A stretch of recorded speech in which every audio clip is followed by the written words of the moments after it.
Здравствуйте! В эфире информационная программа «Настоящее время. Азия». В пражской студии я Динара Аргин. Наша программа подводит итоги уходящего года. Мы решили показать самые лучшие репортажи наших собственных корреспондентов, которые вызвали наибольший интерес у наших зрителей. Этот выпуск мы посвятили репортажам сентября, когда наша программа «Настоящее время. Азия» впервые вышла в эфир. Сегодня в программе. Многоженство в Центральной Азии. Очередных жен мужчины находят в соцсетях. Я вторая жена, хотя кто знает, может и третья, четвертая или десятая. Новая попытка сталинизации в России. Сталин признан эффективным менеджером, а политические репрессии – необходимой мерой. Вот он молодец. Трансграничные невестки. На южной границе Кыргызстана десятки тысяч человек живут без документов со времен СССР. В Европе, говорят, даже у собак есть паспорта. Чернокожие певцы на свадебных тоях. В Казахстане новая дорогостоящая мода. Свадебные песни на казахском языке поют сенегальцы и кубинцы. Они в Чимкенте, они в Таразе, они в Туркестане, на Луговом, они везде. Почему кыргызские женщины соглашаются на брак с женатыми мужчинами, чтобы стать второй или третьей женой? Многоженство в Кыргызстане уголовно наказуемо, но это явление в республике весьма распространено. С подробностями Джибек Бегалиева. Хоть раз слышать, чтобы одна из моих жен дала пресс-конференцию, либо написала заявление в милицию про меня. Того, что он многоженец, депутат кыргызского парламента Турсунбай Бакир особо не скрывает.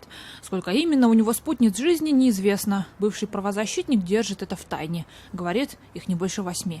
Если у тебя жена не может родить, если она тяжело больна, то зачем разводиться с ней? Ведь ты делаешь несчастной, столько лет прожить вместе, поэтому не надо расставаться с ней. Ты можешь взять с ее согласия еще одну жену, которая будет не только женой тебе, но и сестрой твоей предыдущей жене.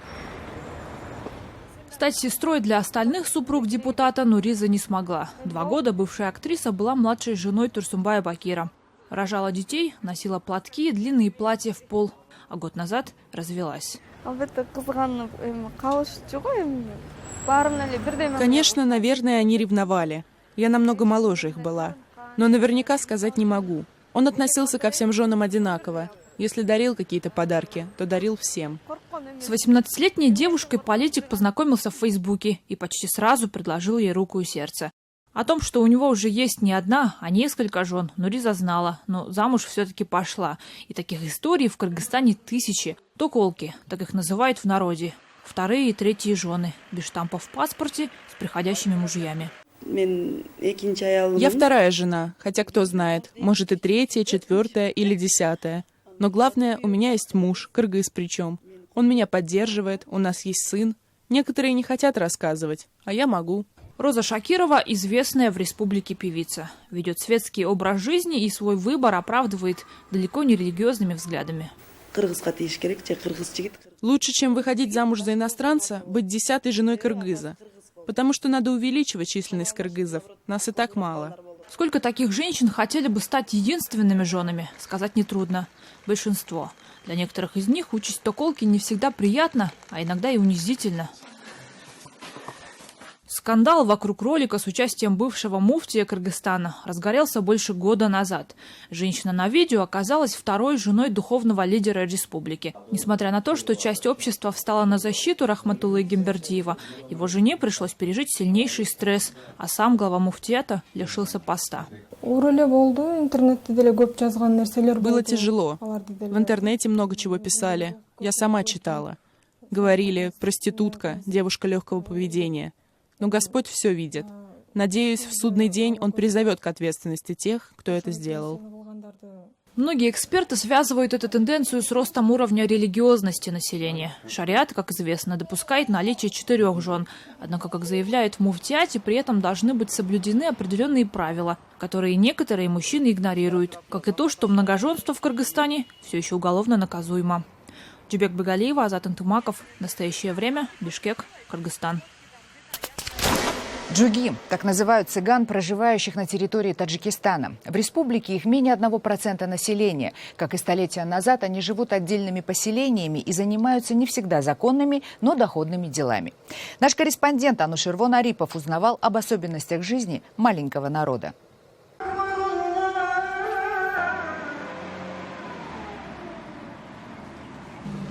С первыми лучами солнца к кишлаку Самунион подъезжают 1,5 десятка микроавтобусов. У их владельцев договор с местными жителями, с джуги или по-другому люли, таджикскими цыганами, согласно которому они каждый день отвозят их в столицу и другие ближайшие города на заработки.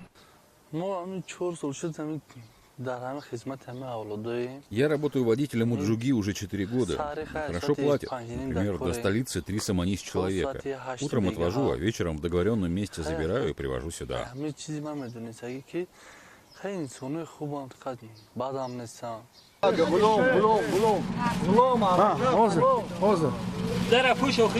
Ездят джуги практически всем селом. В экспедициях участвуют старики, женщины и дети.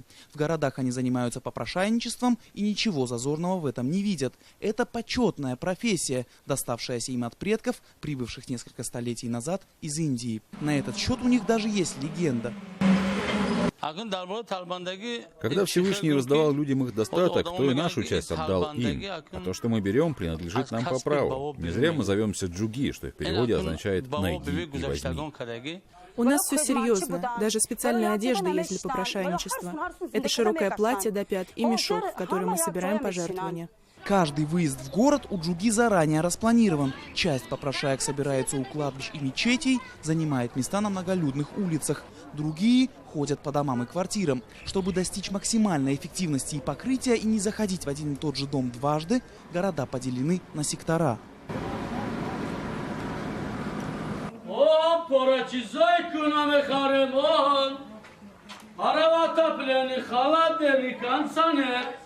Взрослые мужчины джуги занимаются сбором и перепродажей металлолома. Это практически монополия цыган в стране. А Взалшов в бизнесе уже 5 лет и говорит, что никто не может составить им конкуренции. Секрет успеха бизнеса – автомобиль «Москвич-412». Эту модель авто мы покупаем всего за $100. В отличие от других машин, она полностью из металла, и через год использования ее можно сдать на металлолом за ту же цену, или даже дороже. К тому же у «Москвича» есть рессоры, и на него можно погрузить до тонны железа. Ну и еще у нас в поселке жил автомеханик, который обучил всех своей профессии. Дело в том, что он умел ремонтировать только «Москвичи».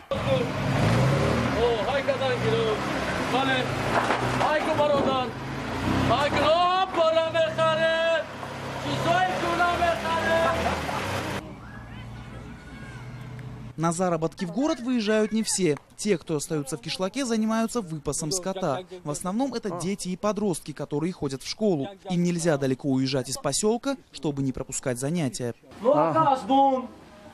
Это мой конь Саман. Эта порода досталась нам от наших предков. Мы выращиваем лошадей и никогда не продаем чужакам. Также мужчины занимаются коневодством. Настоящего цыгана нельзя представить без доброго коня, говорит Алиджон Кучумов. Традиция разводить лошадей осталась, несмотря на оседлый образ жизни, который джуги ведут уже более 100 лет. Весной, когда по всему Таджикистану проходят соревнования по бускаши, козлодранию, Алиджон путешествует от игры к игре. Он и его односельчане чаще всего и побеждают в них. В день коню я даю 16 килограммов отборного овса, а есть еще сено и отруби. Это очень затратное дело, но отдается старицей. О своем любимце Алиджон заботится особо. Победа хотя бы в одном бускаши позволяет кормить коня целый год, а в нескольких помогает прокормиться и хозяину.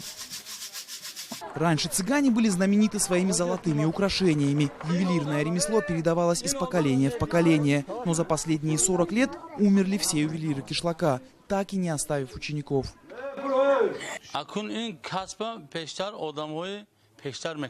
Это наша трагедия. Этих мастеров нет среди нас более. Те, у кого был талант к ювелирному делу, не хотели учиться, были молодыми и горячими. Так мы потеряли наше ремесло.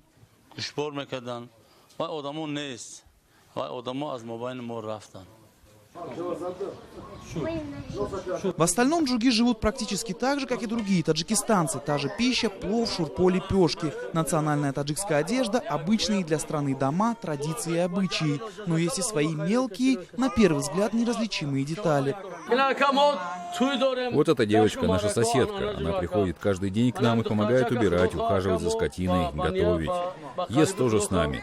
Мы пригляделись к ней и решили, что она будет через пару лет женой моего сына. Она принесет клятву, что будет содержать моего мальчика всю его жизнь. В стране сегодня проживает всего несколько десятков тысяч джуги. Это меньше 1% от всего населения, но при этом они сохранили свою этническую идентичность. В основном из-за необычного мировоззрения и образа жизни. В первую очередь любви к попрошайничеству. Им некомфортно жить вперемешку с другими народностями, поэтому у люли собственные поселки. Анушервон Арипов, Насим Исамов. Настоящее время. Таджикистан. Наш следующий материал о людях, которые после развала СССР не успели получить гражданство тех республик, в которые переехали. Теперь, чтобы встретиться с семьями, они вынуждены нелегально пересекать границу по ночам. Репортаж Адилета Бектурсунова. Жизнь Барно – сплошная шпионская драма. Она ловко ориентируется ночью и по окольным тропам ведет сына через границу в Кыргызстан. Незаконно. Обычно проходим через чьи-то дома, огороды.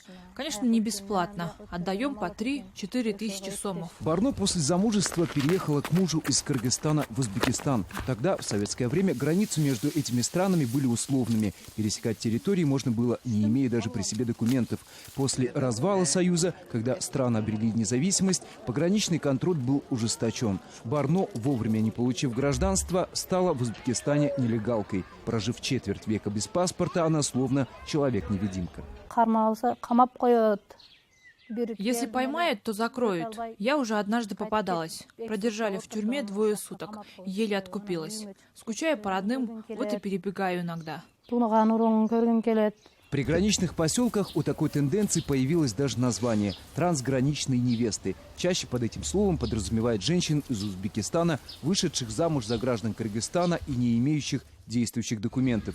Барчинай Касымова – одна из таких невест. После 5 лет проживания за пределами Узбекистана национальный паспорт без консульской отметки стал недействительным. Легализоваться в Кыргызстане не получилось. Не имея действующего паспорта ни той, ни другой страны, она осталась человеком без гражданства. Связь поддерживаем только по телефону. Мои родители даже не видели своих внуков. В этом доме целое поколение несуществующих людей. Никаких документов ни у отца, ни у матери, ни у детей. Новорожденных с трудом забирали из роддома. 12 лет живем. Сильно скучаю по родителям. Неужели даже на их похорон не попаду? В Европе, говорят, даже у собак есть паспорта. А здесь даже у людей нету. На юге Кыргызстана насчитывают более 10 тысяч человек с недействительными или истекшими узбекскими паспортами. Верный путь их к узакониванию специалисты считают необходимость либеральных законов. Этнические кыргызки, а также гражданки Узбекистана, вышедшие замуж за наших граждан и имеющие официальный брак, имеют право подавать документы на гражданство в упрощенном порядке. С действием этих поправок за месяц в паспортный стол поступили тысячи заявлений. Чтобы легализоваться в Кыргызстане, люди в одностороннем порядке отказывались от узбекского гражданства. Иногда пропускаем невесток по свидетельствам о браке или о рождении ребенка. Но, как правило, таких документов многие не имеют. Пока власти решают проблему потерянного поколения, Барно приходится продолжать нарушать приграничные правила. Проведя выходные в родительском доме, она вновь засобиралась в путь по привычному маршруту. Впереди долгая ночь и длинные окольные тропы. Адилет Бектурсунов, Улан Асаналиев. В настоящее время Кыргызстан. Согласно опросам, жители России снова все чаще стали открыто выражать свои симпатии фигуре Сталина. Во многих городах страны вновь стали появляться памятники вождю всех народов. Наш московский корреспондент Вадим Кондаков пытался узнать, почему Сталин возвращается в нашу жизнь. Это город Липецк, почти самый его центр. Здесь, рядом с офисом местного отделения КПРФ, с недавних пор стоит бронзовый Сталин. Это проходное место. Никаких цветы здесь постоянно. Инициатор установки бюста убеждает нас, что Сталин сегодня как никогда нужен россиянам. Да мы это и сами видим. Вот местные зашли сделать пару фоток с вождем. Кто бы что ни говорил, все это фуфел. Вот он молодец. Депутат Разворотнев явно доволен. Похоже, социологи не ошиблись, и россияне действительно стали больше и жарче любить Сталина. Но все-таки он много людей погубил, наших сограждан с вами. Но он не только погубил, но он много и хорошего сделал для России. Он же убивал людей, расписывался под документами, расстреливал. Это наша история. От истории никуда не деться, все равно, какая бы она ни была, она наша история. Из десятка опрошенных нами горожан против бюста высказался только один человек. Мою бабушку раскулачили, вот, за счет его. Отняли все, сослали в Сибирь. Моя мать родилась в Сибири, поэтому меня очень это смущает. И это надо, суку такую, это черт, ему рога если привесить, вот, его надо снести. Вон они лежат. А всего в 100 километрах от этого бюста, в предместьях Воронежа, в строительных мешках под открытым небом лежат человеческие кости. Руки, ноги, челюсти репрессированных в 1937 году. Когда ты начинаешь один скелет выбирать из общей кучи, а это такая спрессованная свалка. Разделить вообще останки по личностям невозможно. По личным вещам, очкам, мундштукам, расческам определили. Это была местная интеллигенция. Кости нашли здесь, в Дубовке, на бывшем НКВДшном стрельбище. А чуть дальше, там, в молодом сосновом лесу, такие захоронения находили десятками. Вот могила, которая была вскрыта в 90-м году. Раньше был... Одна из первых, да, я так понимаю? Одна из первых. У каждого холма памятный камень с указанием количества погребенных, а на деревьях вокруг именные таблички, прибитые родными репрессированных. Историки говорят, что где-то здесь, возможно, лежат останки еще тысяч расстрелянных. И не только здесь. Каждый город вот имеет вот такое огромное тайное захоронение. Возьмите, поищите у себя в городе. И вы увидите, и вся Россия покроется вот этими кладбищами. Пока же карта России покрывается совсем другими отметками. Екатеринбург, Воронеж, Пенза, Озерск. В этих городах обсуждают возможность установки памятников Сталину. Ведь желающие есть, а запретов пока нет. Нет Нюрнбергского процесса, который бы осудил его как преступника. Липецких сталинистов не смущает, что их бронзового вождя уже обливали краской и пытались изуродовать молотком. Ведь камеры видеонаблюдения их офиса запечатлевают не только безмолвные сцены ненависти, но и проявления искренней любви, невероятной и необъяснимой. Вадим Контаков, Станислав Феофанов. Настоящее время.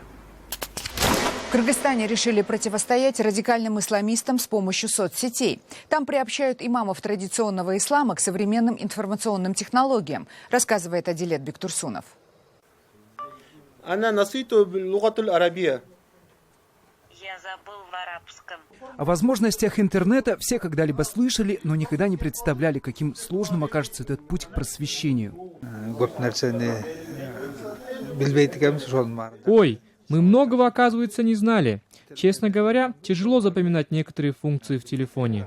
А еще непонятные термины и слова-неологизмы. Это социальная акция организована властями дать возможность имамам, главам муфтият приобщиться к современным информационным технологиям. Постарались им объяснить только те программы, которые могут быть напрямую им полезны, и эти же программы тоже постарались объяснить самым простым языком. С первым кликом Абиддин Маджитов штурмует просторы всемирной паутины. Для начала зарегистрирует электронную почту, затем откроет страницу в социальных сетях. Я могу написать статьи, допустим, хадисы, что в шариате, в исламе такого нету. То есть ислам никогда не приказывает убивать, либо же таким образом, да. Я его напишу, поставлю на свой сайт, Facebook, да.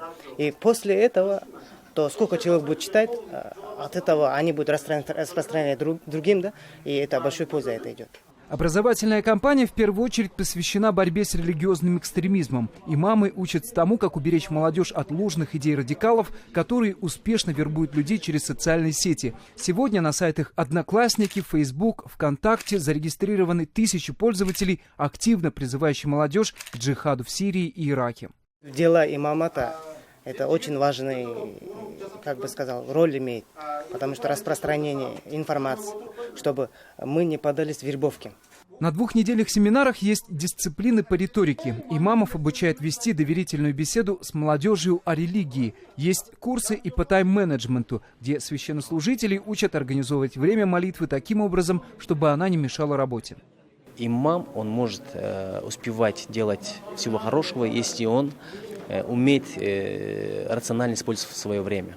Они должны работать с населением в течение, если надо, 24 часа. На курсах сегодня порядка 150 духовных деятелей Бишкека и его окрестностей. Лекции проходят с аншлагом. Имамы увлечены гаджетами, социальными сетями и, кажется, готовы ответить на любые вызовы современности. Организаторы, в свою очередь, обещают провести подобные семинары во всех областях республики. Адилет Бектурсонов, Азат Нтымаков. В настоящее время Бишкек, Кыргызстан. Чернокожие певцы – новый тренд казахстанских застолий. Наш корреспондент в Алма-Ате Дмитрий Беляков попытался разобраться в феномене второсортных исполнителей иностранного происхождения.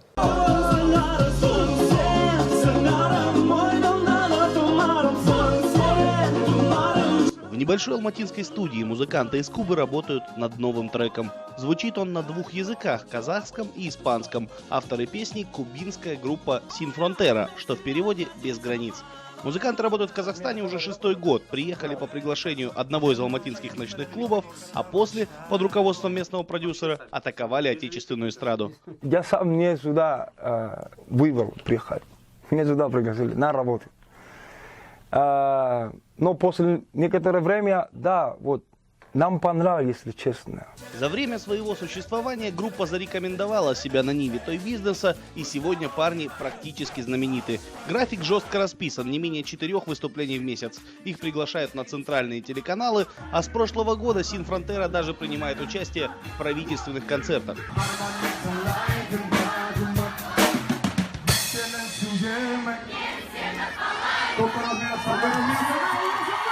Чем больше известность, тем больше и недоброжелателей, рассказывают артисты. Но музыканты говорят, что к подобным нападкам и комментариям привыкли.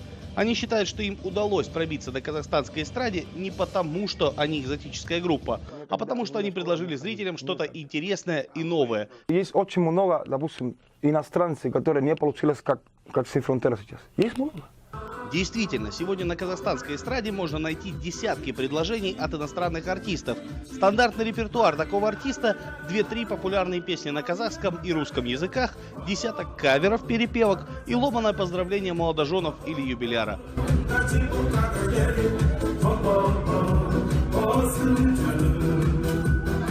Другой профессиональный уровень иностранной команды, понимающие свою эксклюзивность и ориентированные именно на то, чтобы удивить публику. К примеру, шоу-группа «Килиманджаро», уроженцы Конго, работающие в казахстанском Актобе. Помимо ремейков популярных хитов, они отрабатывают и номера в национальных костюмах под бой барабанов.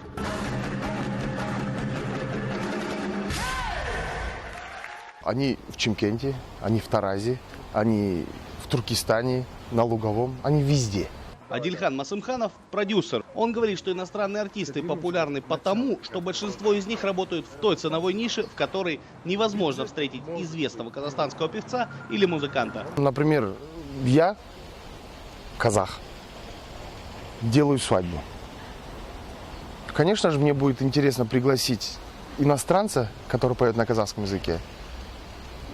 Нынче... чем парня, которого никто не знает. Насколько губительно сказывается подобный подход на развитие культуры, уже не раз высказывались казахстанские эксперты. Принцип «чужое значит лучше» работает не всегда, говорит культуролог Ауисхан Кадар. По количественному показателю подороже заплатить иностранному артисту, когда другой заплатил дорого, то ты должен заплатить очень дорого.